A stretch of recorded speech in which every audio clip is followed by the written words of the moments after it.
Hey everyone, welcome into this first video in the lecture series on the inverse trig functions. In this video I'd like to define the arc-trig functions for us. So here I've got a circle drawn. Let's say that this is the unit circle, x squared plus y squared equals 1. And let's first start by trying to remember the definition of arc cosine.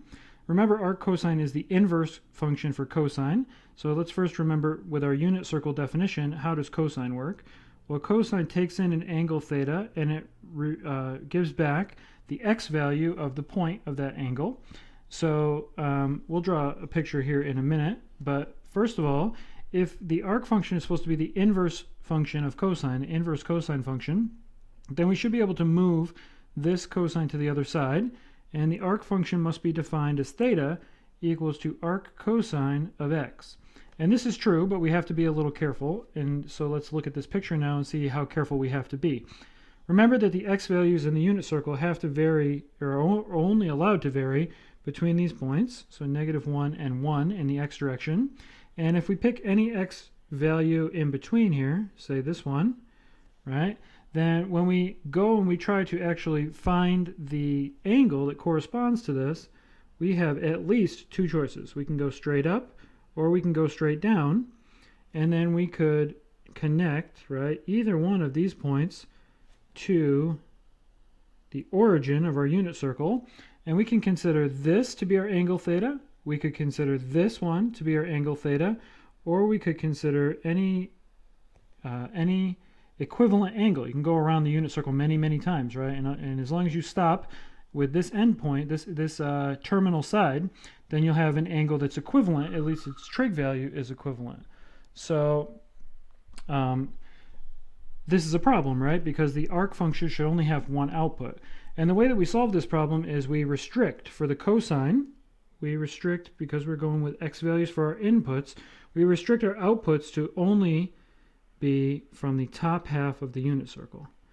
All right, so this is the one we'll take, and we'll take its value that falls within just 1/2 of a rotation of the unit circle. Okay, so let's write this down then. What do we get? Well, this is true, right? So arc cosine of x is equal to theta, where theta is then between 0 and pi. So always radian measures in a calculus class, right? So that was just bothering me.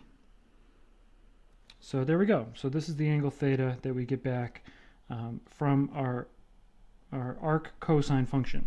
Now let's take this and try to plot its graph in the xy coordinate system. So I'll extend this a little bit. It's just a sketch. But here's our x, here's our y. We're going to again take in, our function is going to take in points between -1 and 1, and cosine is going to then give back the angle, right? The angle between 0 and pi. So we have to go from 0 all the way up to pi. And where's it going to cross the y-axis? Well, it's going to cross where cosine is equal to arc cosine, right? Where cosine is equal to 0. So that's going to be right here at angle of pi over 2, so halfway. So this is pi over 2. And then we can plot the points, right? So cosine of pi is -1, cosine of 0 is 1. Here we have this, and then in between here, this looks like a reflected cosine curve. Should be pretty symmetric, but it looks like this. So here's a graph of our function, our arc function. Y equals, I'm going to move this, sorry. We're going to have something else near there in a little while. So arc cosine of x looks like this on the xy plane, but its geometric definition, I think, is in some ways more important. All right, let's think about arc sine now. So can we do the same thing for arc sine? Well, arc sine, I'm sure we remember. Sine, let's just start with sine, right? Sine of theta gives us the y value on the unit circle. So that's going to be this.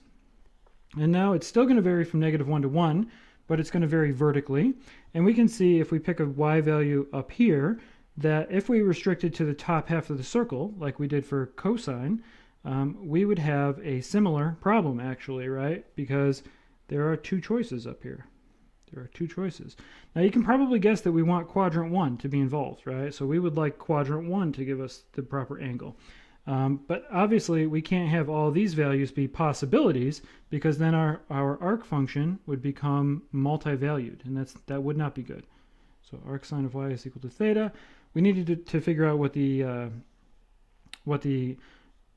range here for theta is, and it turns out that we need to get down here, right? So we're going to this time take the right hand side of the unit circle. So for sine, we're going to take the right hand side and we're going to include these endpoints, right? So this takes care of all the possible outputs of sine. It gives us all the angles except for this one. We're going to want this angle, right? We're going to want these negative angles. And so the way that we can make this all be one continuous range is that we are going to consider these angles in quadrant 4 to be negative angles. So they're going to go from minus pi over 2 through 0, right, up to pi over 2 this way. And remember, negative in terms of angles just means clockwise. That's the negative direction in math. And so that's why we've got angles going down, angles going up, right? This one's going up right here to this one. And they're all okay for arc sine. So the range here is that arc sine gives you back an angle that's between negative pi over 2 and pi over 2. And again, continuous domain. So what's the graph of this one going to look like? Well, this time we have to be able to go down here to like a negative pi over 2. And what's the graph going to look like? Well, sine of pi over 2 is negative 1. Nope, that's not right. Sine of pi over 2 is 1, right? So we're over here.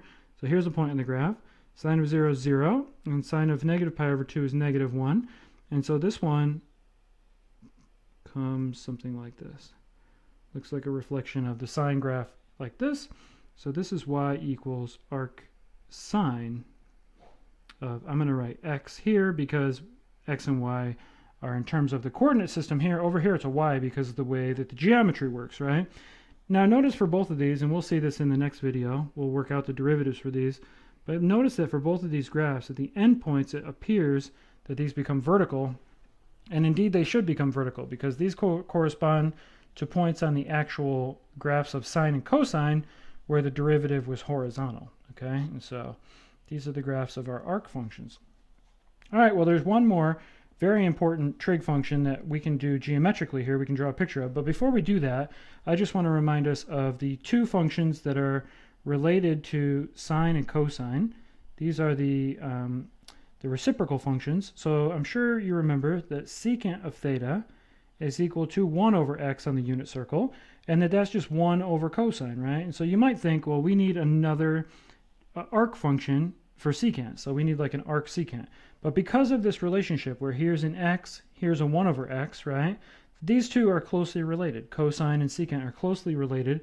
And it turns out that you will probably never see a button that says like arc secant on your calculator if you still use a calculator, or maybe they're not even built into whatever programming language you use on your computer, because what you actually will do almost always is you will compute arc secant of x as arc cosine of 1 over x. And the definitions, the unit circle definitions of these functions are exactly the reason for this.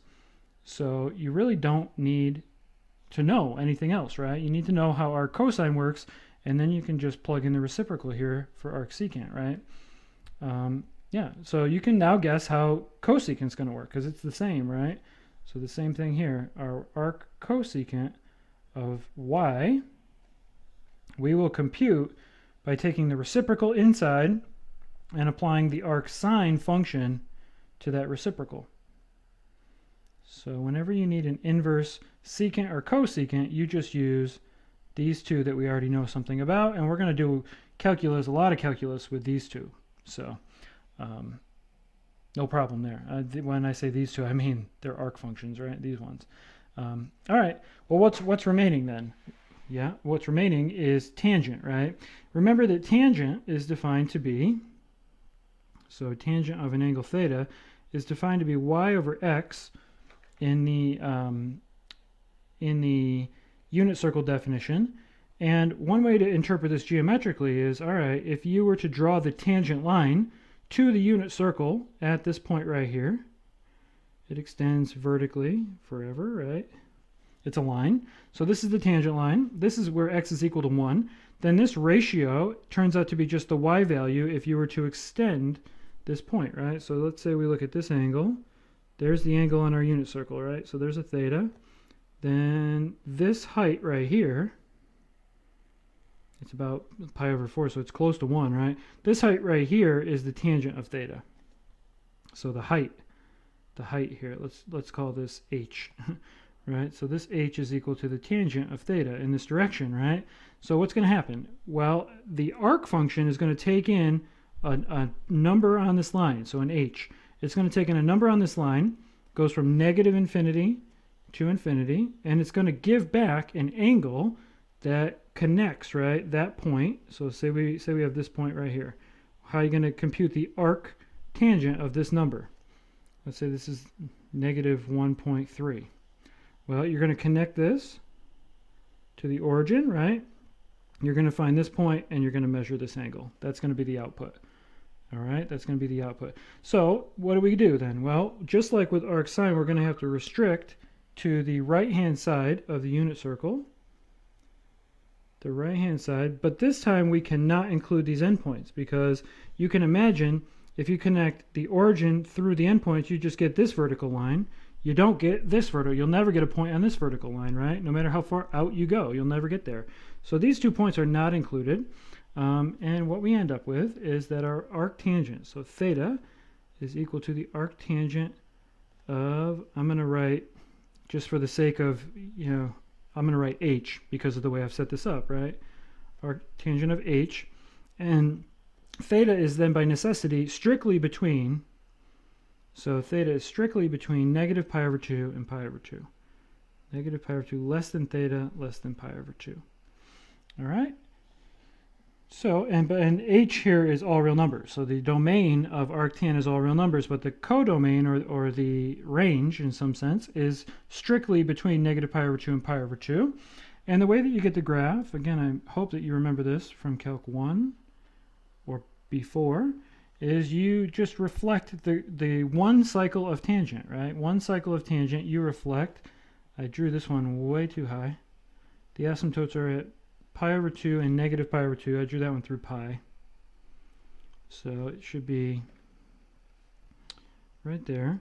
And then you just draw a tangent curve. Should look something like this, right? And so there you go. That green graph is then y equals the arctangent of x plotted on the xy plane. So that one, you can see the domain in the x direction is all real numbers. That one's squeezed vertically between these two values of negative pi over 2 and pi over 2 and does not actually equal either one. Those are horizontal asymptotes. So this screen has ended up being quite a mess, but I hope you remember these definitions, and I hope that it made sense as we went along. Looking at it now, it is messy. But yeah, this should be a review, so please, if you don't remember this, please go back and review it.